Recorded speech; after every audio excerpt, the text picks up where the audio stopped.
என் அன்பு உள்ளங்களுக்கு வணக்கம். என்னடா மொட்டை மாடியில் வந்து வெயிலில் உட்காந்துட்டு என்ன செய்ய போகிறாங்களோ அப்படின்னு நினைக்கிறீங்களா? ஆமாங்க, காலையிலேயே வீடியோ எடுக்காமல் போட்டுட்டேங்க மறந்த மாதிரி. இதில் வந்து 2 கிலோ சீவக்காங்க, சீவக்காவுக்கு 1/4 கிலோ வெந்தயம் போட்டுக்கிட்டேங்க. அப்புறம் 1/2 கிலோ பாசி பயிறு போட்டுக்கிட்டேன். 1/4 கிலோ உளுந்துங்க. மொட்டை மாடியில் காய வச்சுருக்கேங்க. இங்கே வந்து செம்பருத்திங்க, அப்புறம் மருதாணி இலை, அப்புறம் கறிவேப்பிலை, எலுமிச்சம்பழம் இலை, அப்புறம் அரப்பு இதில் வந்து மருதாணி கறிவேப்பிலை இதெல்லாம் அப்படி கலந்ததுங்க. அரப்பு கொஞ்சம் போட்டிருக்கிறேன். நல்லா காஞ்சிருச்சுங்க. இது 2 நாள், இந்த தலையை வந்து 2 நாள் காய வைக்கணும்.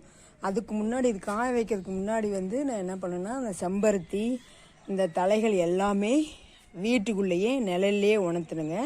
நிழல்லையே நல்லா காஞ்சிருச்சு.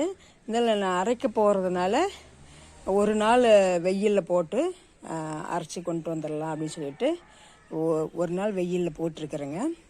பார்த்தா 2 கிலோ சீவக்காங்க போனீங்கன்னா, வெந்தயம் அதிகமாக போட்டிங்கன்னா உங்களுக்கு வந்து முடி வந்து ஒட்டிக்கும். அதுக்காக நல்லா காயணும். இந்த வெந்தயம் உளுந்து பார்த்தீங்கன்னா 2ஆவது நாள் காய வச்சு, இது 3ஆவது நாள் காய வைக்கிறேங்க. சீவக்காவும் அதே மாதிரி தான் 3 நாளைக்கு நல்லா இந்த தானியங்கள் இதெல்லாம் வந்து நல்லா காயணுங்க. உங்கள் வீட்டில் இந்த செம்பருத்தி பூ இருந்தால் அதிகமாக இவ்வளோ தேவை இருக்காது. அதிகமாக இருந்தாலும் கொஞ்சமாக இருந்தால் கூட போடுங்க. செடியில் பூத்த பூ மட்டும் போடுங்க. அதில் சாமிக்கு வச்ச பூவெல்லாம் போடவே கூடாது. அந்த சாமிக்கு வச்ச பூவை தயவுசெய்து இந்த மாதிரிலாம் போட்டுறாதீங்க, போடக்கூடாது. சாமிக்கு வச்ச பூ வந்து நம்ம செடிக்கடியில் தான் போடணும். தலைக்கு சீவக்காய் அரைக்கிறதுக்குன்னா தனியாக காய வச்சுக்கணும். செடியிலிருந்து பறித்து தான் காய வைக்கணும். அதேமாரி இலை தலை எதுவாக இருந்தாலும் அப்படிதாங்க.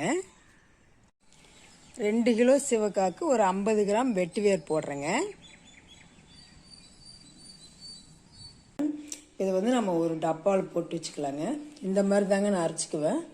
நல்லா நைஸாகவே அரைச்சிக்குங்க. மிஷினில் கொடுத்து நைஸாக பிடிங்க அப்படின்னு சொன்னால் பிடிச்சி கொடுத்துருவாங்க. கொஞ்சம் வெட்டிவேர் போட்டனால நல்ல வாசமாக இருக்குதுங்க. இதில் வெட்டிவேர்லாம் போட்டிருக்கிறேங்க. அப்புறம் எலுமிச்சம்பழ இலை போட்டிருக்கிறேன்.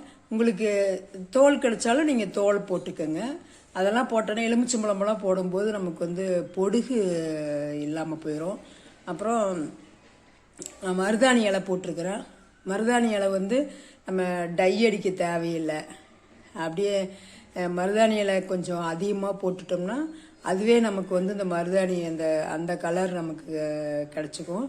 இயற்கையாகவும் இருக்கும். முடி டை அடிக்க தேவையில்லை.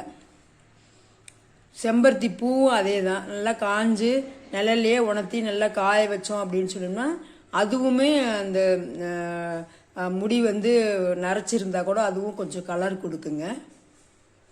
அப்புறம் அரப்பு வந்து முடி நல்லா வளரும், கொட்டாது. எலுமிச்சம்பழ இலை வந்து பொடுகு சரியாயிரும், முடியும் கொட்டாதுங்க. அப்புறம் வெட்டிவேர் போட்டிருக்கிறோம். அது வந்து நமக்கு தலைக்கு வந்து நல்லா வாசமாகவும் இருக்கும். தலை வந்து நல்லா குளிர்ச்சியாகவும் இருக்கும்.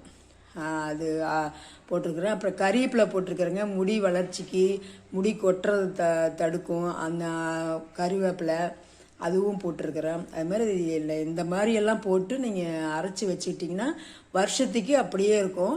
ஒரு 4 பேர் யூஸ் பண்ணாவே ஒரு 5 கிலோ போதுமானதாக இருக்கும். இல்லை நீங்கள் அரைப்பெல்லாம் கிடைக்கல அப்படின்னா இந்த மாதிரி அரைச்சி வச்சுக்கிட்டு ஒரு 2 கிலோ ஒரு அரப்பு தூள் விற்கிங்க. அந்த அரப்பு தூள் வாங்கி நல்லா கலந்து இந்த சீவக்காய் கூட நல்லா கலந்து இந்த மாதிரி ஒரு பெரிய டப்பாவில் போட்டு, இது வந்து ஒரு 3 கிலோ எனக்கு பிடிக்கும், 3.5 கிலோ பிடிக்குங்க. மீதி இருக்கிறது இன்னொரு டப்பாவில் போட்டு வச்சுருக்கிறேன். இந்த மாதிரி ஒரு டப்பாவில் போட்டு வச்சுக்கிட்டோம்னா வருஷத்துக்கு நல்லா நம்ம வந்து ஷாம்பு போடாமே இயற்கையாகவே இந்த சீவக்காய் பவுடரே போட்டு நம்ம குளிச்சுக்கலாங்க. வெயில் காலத்தில் தான் இந்த சீவக்காயை அரைக்கணுங்க. அரைச்சி வச்சுக்கோங்க. இது வந்து ரொம்ப ஈஸியாகவும் இருக்கும்.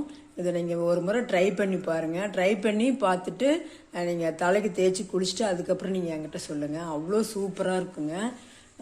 நல்லா இந்த தேய்ச்சி குளிச்சோம்னாலே அப்படியே தலையே நல்லா கும்முன்னு வாசம் வந்த மாதிரி நல்ல வாசம் வருங்க. நீங்கள் தேய்ச்சி குளிங்க. குளிச்சுட்டு அது எப்படி இருக்குதுன்னு கமெண்ட் பண்ணுங்கள். பிடிச்சதுன்னா உங்கள் ஃப்ரெண்ட்ஸ் அண்ட் ரிலேட்டிவ்க்கு ஷேர் பண்ணுங்கள். தேங்க்யூ.